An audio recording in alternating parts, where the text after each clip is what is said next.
Hai adik-adik, siapa yang udah siap untuk ke sekolah minggu? Loh, kok nggak ada yang semangat sih? Siapa yang udah siap untuk ke sekolah minggu? Nah, gitu dong. Kita harus semangat untuk ke sekolah minggu. Ngomong-ngomong, siapa yang minggu lalu ke sekolah minggu? Ada yang tahu cerita minggu lalu apa? Betul, minggu lalu sekolah minggu bercerita tentang ketaatan Abraham. Minggu ini kita mau belajar tentang Raja Daud. Masih semangat kan untuk ke sekolah minggu? Yuk kita bangkit berdiri. Semua berdiri ya, Kak Vini bisa lihat dari sini. Semua bangkit berdiri, kita nyanyikan lagu Yesus Pokok.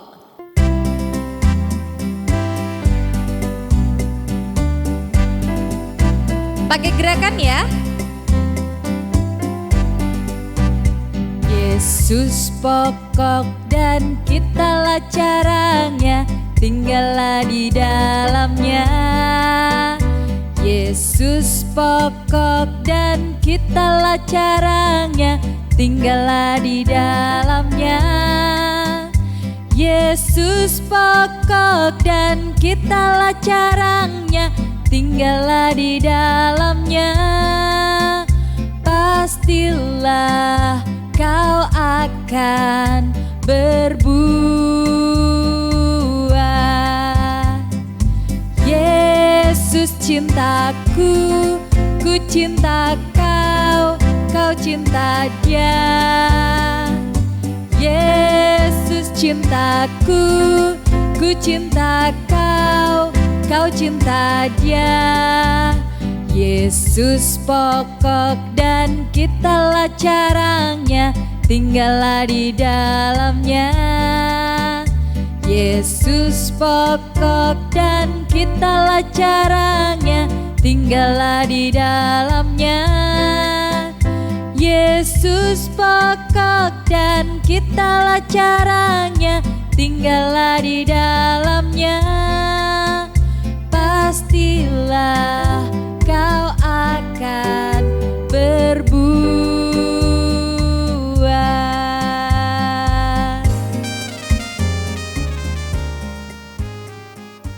Adik-adik, sebelum kita lanjutkan ibadah sekolah minggu hari ini, kita mau berdoa dulu yuk. Ayo, gimana kalau mau berdoa? 1 lipat tangan, 2 tutup mata, dan mari kita berdoa. Tuhan Yesus, terima kasih karena hari Minggu ini Tuhan mengizinkan kami untuk beribadah kepadamu. Berkati ibadah hari ini Tuhan, kiranya kami menyukakan hati Tuhan. Di dalam nama Tuhan kami Yesus Kristus kami berdoa. Amin. Nah adik-adik, yuk kita lanjutkan ibadah hari ini. Kita mau belajar tentang kerukunan dan mencintai sesama. Jadi kita mau nyanyiin lagu Rukun Cinta Satu Sama Lain.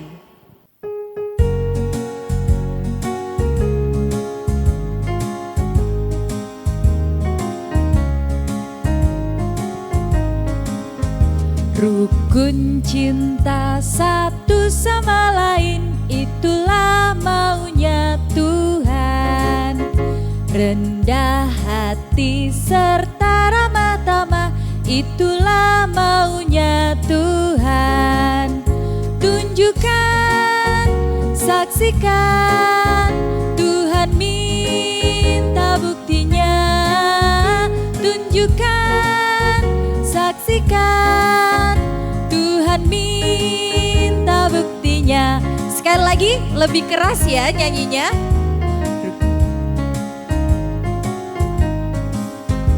Rukun cinta satu sama lain, itulah maunya Tuhan. Rendah hati serta ramah tamah, itulah maunya. Tunjukkan, Tuhan minta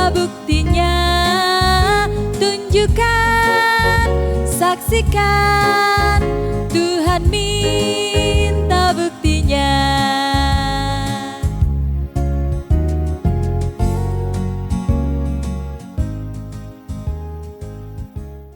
Adik-adik, kita mau dengerin firman nih. Sebelum kita mendengarkan firman, ayo coba ambil dulu Alkitabnya. Siapkan Alkitabnya. Udah diambil semua? Udah diambil ya? Udah siap ya Alkitabnya ya? Sekarang kita mau persiapkan hati kita. Kita mau pujikan pujian Yesus sayang padaku.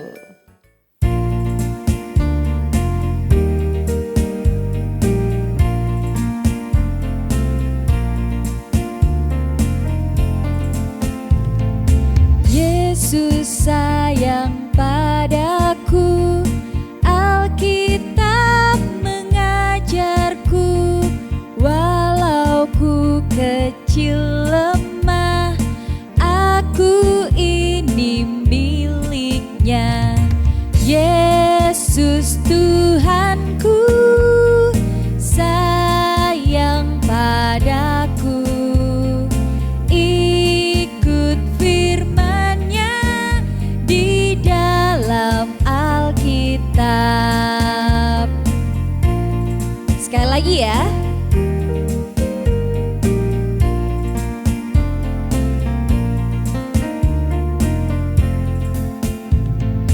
Yesus sayang padaku, Alkitab mengajarku, walau ku kecil lemah, aku ini miliknya. Yesus Tuhanku sayang padaku, ikut firman-Nya di dalam Alkitab.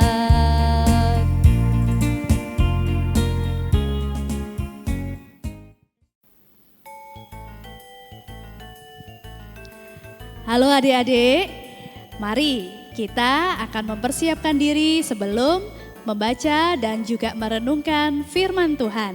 Kalian yang sudah menyiapkan Alkitab, dibuka ya dari kitab 1 Samuel pasalnya yang ke-24, ayatnya yang pertama sampai ayatnya yang ke-23. 1 Samuel pasalnya yang ke-24, ayatnya yang pertama sampai ayatnya yang ke-23. Mari kita akan tundukkan kepala, kita berdoa terlebih dahulu. Tuhan yang baik, dalam ibadah pada saat ini kami tahu bahwa Tuhan mau berkata-kata kepada kami. Lewat kisah cerita dari Alkitab, kami akan membaca dan kami juga akan merenungkannya. Biarlah Tuhan, Engkau mengajar kami supaya hidup kami semakin seturut dengan kehendak Tuhan. Di dalam nama Tuhan Yesus Kristus kami berdoa, amin. Adik-adik, saat ini Kak Rita tidak sendiri. Ada siapa yang di sebelah Kak Rita? Tahu enggak itu hewan apa? Apa? Gajah? Oh bukan, apa itu? Iya betul, kelinci. Iya, kelinci ini mau menemani Kak Rita. Dia mau ngajak Kak Rita main petak umpet. Adik-adik suka main petak umpet? Ayo ya. Kelinci, kamu ya yang sembunyi. Ya, Kak Rita akan pasang. Jaga ya, jaga. Ayo. Kak Rita tutup matanya. Sambil berhitung ya. 1, 2, 3, 4, 5, 6, 7. Sudah ya? Nggak usah sampai 10. Wah, adik-adik, tahu nggak kelincinya sembunyi di mana? Di mana ya? Di mana? Di pohon? Di pohon? Coba ya, di pohon apa bukan ya? Ah, itu kelihatan. Adik-adik lihat ada di mana? Iya, tuh yang ada di batu kelihatan ya? Oh kan? Ayo kelinci, kamu ketahuan. Telingamu kelihatan tuh dari batu-batu. Ah, adik-adik suka nggak main petak umpet? Dulu waktu Kak Rikta masih kecil, suka sekali main petak umpet. Ada yang jaga, lalu kemudian ada yang sembunyi. Wah, rasanya senang sekali. Nah, di dalam bacaan kita hari ini ada seseorang yang juga sembunyi. Kira-kira dia lagi main petak umpet dan ngerasa senang juga enggak? Ternyata tidak. Dia sedang sembunyi tetapi dia ketakutan. Siapa yang sembunyi itu? Yang sembunyi namanya Daud. Daud bersembunyi. Dia ketakutan karena Raja Saul mengejar dan mencari-cari dia. Memang kenapa ya? Apakah Daud melakukan suatu kesalahan? Tidak adik-adik, Daud tidak melakukan kesalahan. Raja Saul marah kepada Daud karena Daud itu lebih berhikmat, lebih disukai banyak orang. Ketika berperang, Daud juga mengalahkan lebih banyak musuh daripada Raja Saul. Raja Saul akhirnya merasa iri, dia tidak suka kepada Daud. Akhirnya Daud harus bersembunyi. Pada suatu waktu ketika Daud sedang bersembunyi di padang gurun En-Gedi, Raja Saul mendapat kabar, oh, Daud ada di padang gurun sana. Maka Raja Saul mengajak 3.000 prajurit untuk mencari Daud. Adik-adik bisa bayangkan ada 3.000 orang yang mencari Daud. Tentu saja Daud merasa ketakutan. 3.000 orang ini mencari Daud dan diperintahkan untuk menangkap. Nah, ketika di dalam pencarian, Daud tidak sendiri. Daud mempunyai beberapa teman-teman yang menemani Daud bersembunyi. Daud bersembunyi di sebuah gua yang dalam. Nah, ketika Daud sedang bersembunyi, dia bisik-bisik dengan teman-temannya, "Shh, shh, jangan ada yang bersuara, jangan ada yang ribut ya." Tiba-tiba dari luar datang seseorang masuk ke dalam gua. "Shh, shh, shh, semuanya diam ya." Siapa yang masuk ke dalam gua? Aduh, ternyata yang masuk itu Raja Saul. Wah, Daud ketakutan. Daud berpikir, aduh, kok bisa tahu ya kalau kita ada di sini? Tetapi ternyata Raja Saul tidak tahu kalau Daud ada di situ. Nah, terus ngapain Raja Saul masuk ke dalam gua itu? Raja Saul masuk ke dalam gua itu karena perutnya sakit. Raja Saul mau buang air. Ya, maka kemudian Raja Saul masuk ke dalam gua, cari tempat yang gelap, lalu jongkok deh di situ. Nah, teman-temannya Daud itu dengan Daud saling pandang-pandangan. Lalu kemudian teman Daud berkata kepada Daud, "Ini kesempatanmu, kamu bisa membalas Raja Saul. Dia lagi sendirian. Kalau saat ini kamu pukul, pasti Raja Saul kalah. Ayo, sekarang kesempatannya." Tapi adik-adik, Daud tidak mau. Daud mengatakan, Saul itu adalah raja yang diurapi oleh Tuhan, yang dipilih oleh Tuhan. Jadi aku tidak boleh menyakiti dia, tidak boleh membunuh dia. Kemudian apa yang dilakukan oleh Daud? Raja Saul itu kan pakai jubah, ya. Karena dia seorang raja, dia pakai jubah. Ketika dia sedang jongkok, jubahnya itu ditarik sedikit oleh Daud, kemudian ujung jubahnya itu dipotong. Ya. Raja Saul tidak tahu. Ketika akhirnya Raja Saul keluar dari gua dan berjalan dengan pasukannya jauh. Lalu kemudian Daud dengan teman-temannya keluar dari dalam gua. Daud lalu berteriak, Raja Saul, Raja Saul. Saul lalu noleh, loh apa itu kamu Daud? Ya, lalu kemudian Daud mengatakan, Raja, ketika engkau ada di dalam gua, aku punya kesempatan untuk memukul, menyakitimu, mengalahkanmu. Tapi aku tidak mau melakukan itu.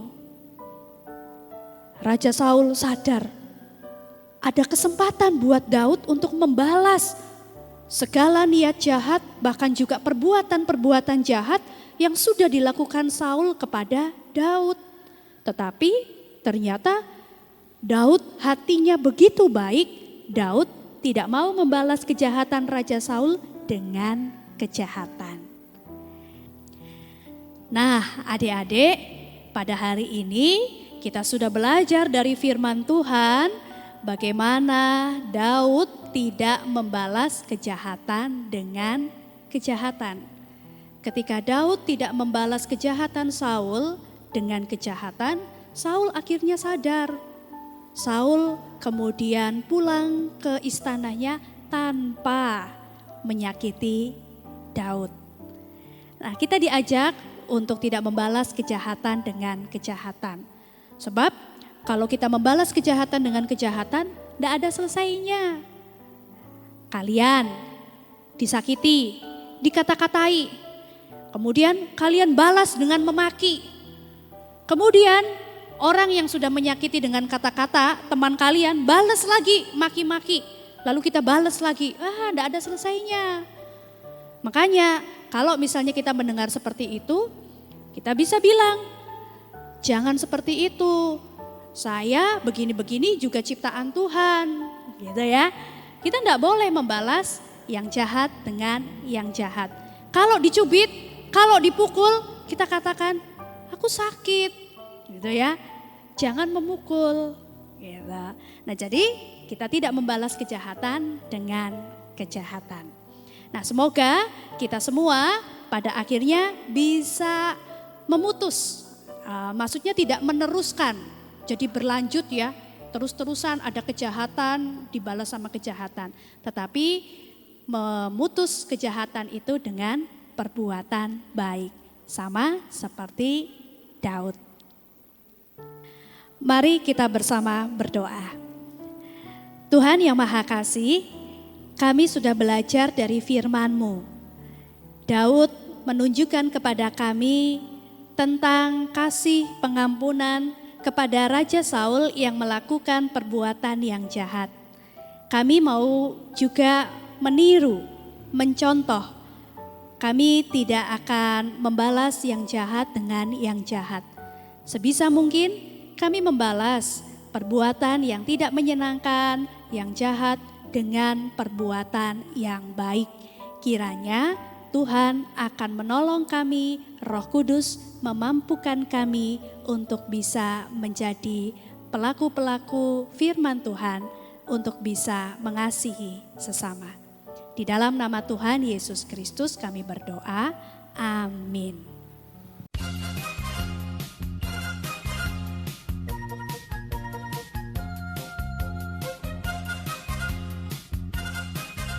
Teman-teman, ayat hafalan minggu ini diambil Ibrani 10 ayat 30a.